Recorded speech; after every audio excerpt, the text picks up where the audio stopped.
கும்ப ராசிக்காரர்களே, இந்த வாரம் உங்களுக்கு பல நல்ல மாற்றங்களையும் முன்னேற்ற வாய்ப்புகளையும் தரக்கூடிய வாரமாக அமைகிறது. உங்கள் ராசிக்கு குருபகவானின் பார்வை இருப்பதால் பல விஷயங்களில் நம்பிக்கை மற்றும் சாதகமான முன்னேற்றம் உருவாகும்.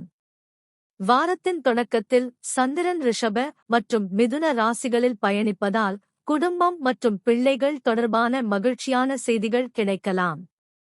சூரியன் மற்றும் புதன் உங்கள் ராசிக்கு 4ஆம் இடமான ரிஷப ராசியில் இருப்பதால் குடும்பம் மற்றும் வீட்டு விஷயங்களில் கவனம் அதிகரிக்கும். சில நேரங்களில் மனதில் சிறிய குழப்பங்கள் தோன்றினாலும் அமைதியாக செயல்பட்டால் நல்ல பலன் கிடைக்கும். வீடு, சொத்து மற்றும் வாகன விஷயங்களில் நிதானமாக முடிவெடுப்பது நல்லது. செவ்வாய் உங்கள் ராசிக்கு 3ஆம் இடத்தில் இருப்பதால் தைரியம், முயற்சி மற்றும் செயல்திறன் அதிகரிக்கும். புதிய முயற்சிகளில் வெற்றி கிடைக்கலாம். நண்பர்கள் மற்றும் உறவினர்களின் உதவி கிடைக்கும்.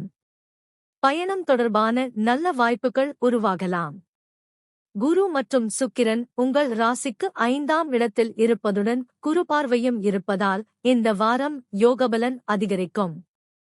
கல்வி, பிள்ளைகள் மற்றும் எதிர்கால திட்டங்களில் நல்ல முன்னேற்றம் கிடைக்கும். குடும்பத்தில் மகிழ்ச்சி அதிகரிக்கும். சிலருக்கு புதிய வாய்ப்புகள் மற்றும் நல்ல செய்திகள் கிடைக்கலாம்.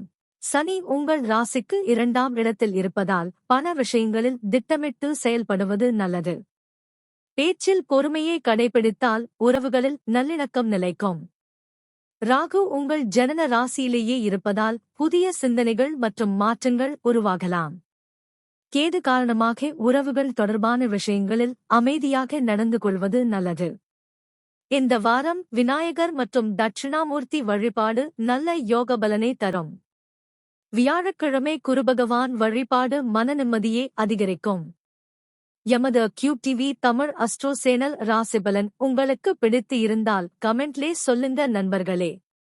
உங்களது தனிப்பட்ட இலவச ஜாதக கேள்வியினை டிஸ்கிரிப்ஷனில் உள்ள எமது மின்னஞ்சல் முகவரிக்கு அனுப்பலாம். அதனுடன் உங்களது பிறந்த தேதி, பிறந்த நேரம், பிறந்த இடம், ஆணா அல்லது பெண்ணா என்ற விவரங்களையும் சேர்த்து அனுப்புங்கள். கேள்விகளை அனுப்பிவிட்டேன் என்ற தகவலை மட்டும் கமெண்ட்லே சொல்லுங்க. பதில் உங்களது மின்னஞ்சல் முகவரிக்கு அனுப்பி வைக்கப்படும். உங்களது தனியுரிமை முழுமையாக பாதுகாக்கப்படும். இறைவன் அருள் அனைவருக்கும் கிடைக்கட்டும். மீண்டும் சந்திப்போம் நண்பர்களே.